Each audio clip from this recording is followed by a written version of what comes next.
কষ্ট আসলে আল্লাহকে ডাকো, তিনি শুনবেন। দুনিয়ার ভালোবাসা ক্ষণিক, আল্লাহর ভালোবাসা চিরন্তন। বেছে নাও। গুনাহে আনন্দ অল্প, তওবা শান্তি বেশি, বুঝে নাও। ঈমান শক্ত হলে কষ্ট দুর্বল হয়, চেষ্টা করো।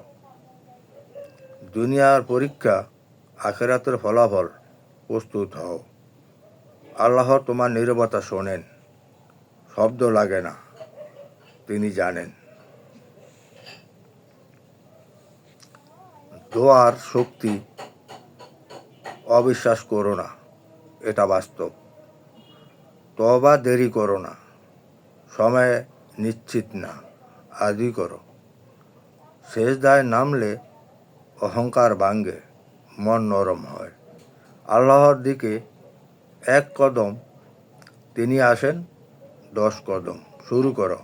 ঈমান ছাড়া সবই অসম্পূর্ণ, এটিই মূল। মানুষের ত্যাগ করলে আল্লাহ আগলে নেন, সৌভাগ্য।